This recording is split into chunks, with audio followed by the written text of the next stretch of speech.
With the Gate 25, we learn that when we return to individuality, the beauty of innocence and the love of spirit, and we embrace and love who we are and our authenticity, we can find purpose and meaning in all parts of our being.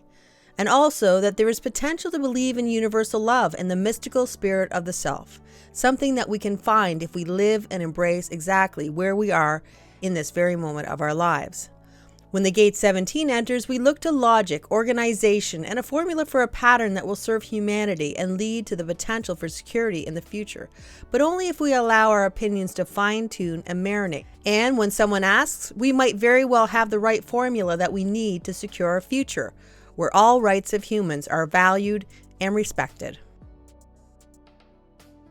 Hi, this is Denise Matthew, and welcome to episode 12 of the Mandala of Life, the Gate 17, called The Following, and also the Gate of Opinions. And if you haven't already, please make sure to check out previous episodes of the Mandala of Life, 365 Days to Self-Discovery. For now, let's move into a new energy, one that's all about logic, patterns, and opinions. Opinions that may or may not be valid or even valuable to the collective. Once again, we move from individual energy to collective energy. This time, instead of abstract energy, where you start an experience and see how it unfolds, this is calculated and precise. This is logic. These two collective energies are vastly different because where the abstract can get away with stretching the truth, there's no such luck when it comes to logic. It's either truth or lies. There's no in between. When we talk about the Gate 17, we're talking about energy for new ideas, ideas that have not yet been proven, also called opinions. Since by their nature, opinions are not always welcome, this energy can potentially be difficult to carry. But when you learn how to work with the energy, you get a better experience where people are valuing your opinions for what they're worth. When you carry this energy, you might enjoy debates and having your opinions tested. Yet there's a fine line between debating and slicing through other people's opinions and ideas, which can sometimes happen with the shadow side of this gate. There's also potential to be somewhat fixed with your opinions and also to have a kind of way that you want your opinion to be valued, potentially at the cost of others. Alternatively, you might fill this space with your opinions and people might start to tune you out or even become defensive. It can even get to the point where your opinions become so important that expressing them comes at the cost of some relationships. The patterns and logic of the Gate 17 are very important for the collective security. So for this reason, when you carry this energy, you can have a serious way about you. And because logic is so vital in the community, in the world, nobody appreciates when anyone adulterates or tweaks an answer or the details. There's a huge dependence on the patterns being stable and that they work and protect the collective future. Ultimately, when you carry this energy, there can be an underlying desire to improve the quality of your life. Having a one-track mind may never get you where you want to go, but by being open to all ideas and opinions, including those of others, the improved quality of your life that you are striving for can be realized. This gate is interesting in that it's specifically connected to the right eye. The right eye is considered the eye that sees clearly in the now, and it's best for experimentation because there can be an ability to look for fixed patterns and to project out of the patterns into the future. In logic, all formulas that seem viable need to be fleshed out and tested before they are adopted. So it's essential for your opinion to have a logical foundation to survive criticism. When you carry the Gate 17, you can come up with a formula or a hypothesis that needs to be tested, yet it's important to remember that this is not the place where mistakes are detected.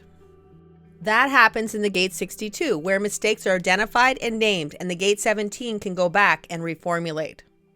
You could say that when you have the Gate 17 defined, you can design a computer program, and the Gate 62 runs the program to see if it's viable and to point out any mistakes. Since all awareness centers have some level of fear or anxiety, the Gate 17 that's found in the ajna has fear as well. Here it's called anxiety. Here the anxiety revolves around being challenged about your opinions. When we deconstruct the mind, we see that it all begins with an opinion, or what would be considered a belief that someone has formed about a topic or issue. The important thing to understand is that there's no proof or validity to this belief or hypothesis other than that which you give it. So that means opinions have some level of being logical to whoever holds them, yet others may not share the same view. In fact, it has to be proven to be true. Hardcore facts are always going to be first and foremost when you're trying to validate your opinion.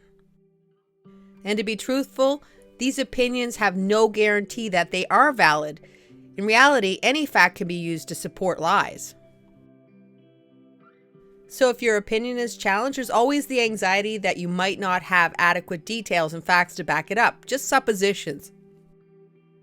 And because of this, the more someone questions your opinion, the worse your anxiety can get, until there's this culminating moment that results in a fight or flight, because there's this deep-seated fear that rests just below the surface that you'll not be understood, and the hypotheses that you feel is so important, that information of the pattern that needs to be relayed will just not happen, and that you'll miss an opportunity to make your opinion real. In other words, that others will not have all the facts available that they need to see the patterns potentially for the future.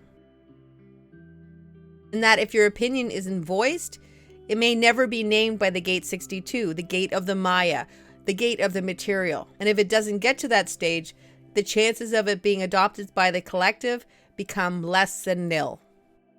Another important thing to know about logic is that it is starved for energy. In other words, it's very far from a lot of motors. So there aren't any motors that are directly affecting and pumping in energy to this information, which means there's potential to have a lot of your opinions targeted, especially if the presentation is lacking in details or facts.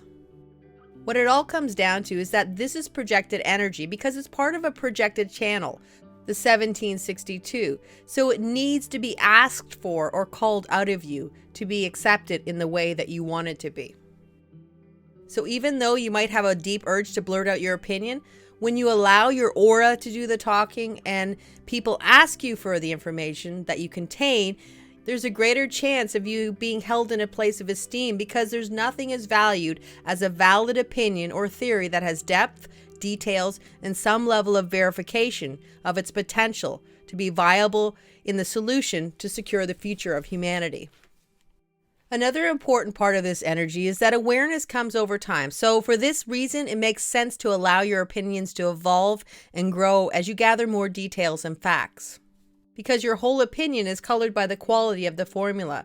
And when you feel it's correct, you'll have more conviction in your delivery, and it will also be more believable. When you remember that this energy is all about possibility, not probability, it can help you adjust your expectations about how you will be received. And in doing so, there's potential that your anxiety will decrease as you rest in the knowledge that when the timing is right, the right people will ask for your opinion, and it will have the potential to have the impact and staying power that you desire. From a global perspective, the true nature of the Gate 17 is the organization of humanity that takes human rights into the equation. This energy has a lot of leadership potential, but only if it is seen as being of service and not being dictatorial. When people are being of service, there's potential to logically understand that a pattern is secure, and that also going into the future, it will remain secure. Because being of service means that you're invested in being part of the solution.